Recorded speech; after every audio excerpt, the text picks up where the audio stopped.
السلام علیکم ورحمۃ اللہ وبرکاتہ۔ سامعین کرام، امید کرتا ہوں اب سب خیریت سے ہوں گے، خوشحال ہوں گے۔ سامعین کرام، کسی شہر میں دو میاں بیوی رہتے تھے جو نہایت محتاج مگر دیندار اور دولت صبر و شکر کے تاجدار تھے۔ ہر حال میں شکر خدا بجا لاتے۔ ایک مرتبہ جب چند روز تک کچھ کھانے کو میسر نہ آیا تو مرد نے اپنے عورت سے کہا، 2-3 دن سے ہمارے گھر میں آگ تک نہیں جلی۔ ایسا نہ ہو کہ ہمارے ہمسایوں کو ہمارا یہ حال معلوم ہو کر ملال ہو اور ہم ان کی نظروں میں حقیر معلوم ہونے لگیں۔ لہذا مناسب معلوم ہوتا ہے کہ تم تنور میں آگ جلا دو تاکہ ہمسایوں کی یہ بدگمانی دور ہو جائے۔ یہ سن کر اس نیک سیرت بیوی نے ایسا ہی کیا تو تنور سے دھواں اٹھتا دیکھ کر کوئی پڑوسن آگ لینے آئی۔ دیکھتی کیا ہے کہ سارا تنور روٹیوں سے بھرا ہے۔ یہ دیکھ کر اس نے اس نیک سیرت بیوی سے کہا کہ تنور میں روٹی لگا کر ایسی بے خبر ہو گئی کہ پھر خبر بھی نہ لی۔ یہ سن کر گھر والی عورت نے جا کر دیکھا تو واقعتاً قدرت خدا کا عجیب نظر آیا اور تنور کو روٹیوں سے لبریز پایا، جن کو نکال کر اس نے شوہر کے سامنے لا رکھا۔ وہ خود حیرت میں ہو گئی کہ یہ کیا ماجرا ہے۔ یہ دیکھ کر اس کے شوہر نے بتایا کہ اس میں حیرت اور تعجب کی کیا بات ہے، وہ قادر مطلق دو اس سے بھی زیادہ ہزار قدرتیں رکھتا ہے۔ پھر سب گھر والوں نے خوب شکم سیر ہو کر روٹیاں کھائی اور خدا کا شکر ادا کیا۔ اب عورت نے قرینے سے پہچانا کہ میرے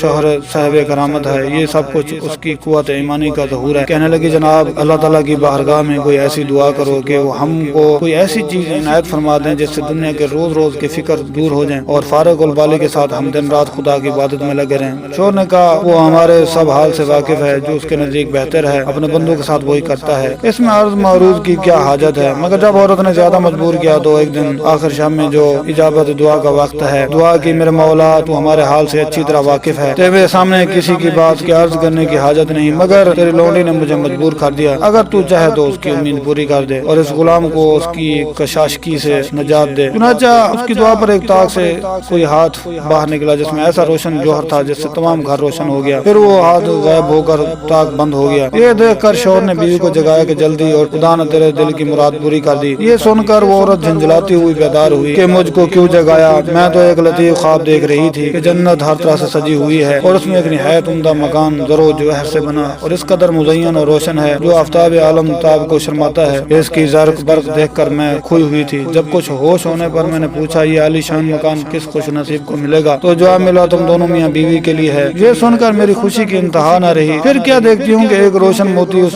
مکان سے گم ہو گیا اور مکان بدنما اور بد زیبا معلوم ہونے لگا۔ میں نے پوچھا، یہ کیا ہوا؟ جواب ملا کہ وہ روشن موتی جس سے تیرا مکان روشن تھا تیری خواہش کے مطابق دنیا میں چلا گیا۔ جس قدر دنیا میں تو راحت و آرام اور رونق اور سودگی چاہے گی، اسی قدر یہاں کی راحت میں کمی آ جائے گی۔ یہ سن کر میں بدحواس ہو گئی، دنیا کی لذت و آرام سے بے نیاز میں اسی کشمکش میں تھی کہ تم نے مجھے جگا دیا، لہذا بارگاہ رب تعالیٰ میں پھر دعا کیجیے کہ یہ روشن موتی جہاں سے گم ہوا پھر اپنے مقام میں چلا جائے، کیونکہ دنیا کی راحت بے ثبات اور جو ہے ختم ہونے والی ہے اور آخرت کی جو نعمتیں ہیں وہ دائمی ہیں۔ چنانچہ اس کے شوہر نے پھر کمال و گریہ وزاری سے عرض کیا، خداوند تو بڑا رحیم و کریم ہے، تو اپنی لونڈی کو جنت کی لذتوں کا مزہ چکھا کر دنیاوی لذت سے چھڑا دیا اور اس طرح ایک مخالف کو موافق بنا دیا۔ میں تیری اس عنایت کو کس زبان و دل سے شکر ادا کر سکتا ہوں؟ تو اچانک اسی طاق سے پھر ایک ہاتھ ظاہر ہوا اور اس روشن گوہر کو لے جا کر اس کے مقام پر پہنچا دیا۔ حاصل کرم سبحان اللہ، اللہ کی کیا عجیب قدرت ہے کہ اپنے فرما بردار بندوں کو دنیا ہی میں جنت کے دیدار سے مشرف فرما دیتے ہیں۔ اللہ تعالی ہم سب کو اسی واقعے سے سبق حاصل کر کے آخرت کی تیاری کرنے کی توفیق عطا فرمائے، آمین یا رب العالمین۔ دوستو، میرا چینل لازمی سبسکرائب کر دیں اور ساتھ ہی بیل آئیکن کا بٹن دبا دیں۔ اب میں آپ سے اجازت چاہوں گا، ملتے ہیں کسی نئے عنوان کے ساتھ، تب تک کے لیے اللہ حافظ، اپنی دعا میں یاد رکھیے گا، والسلام۔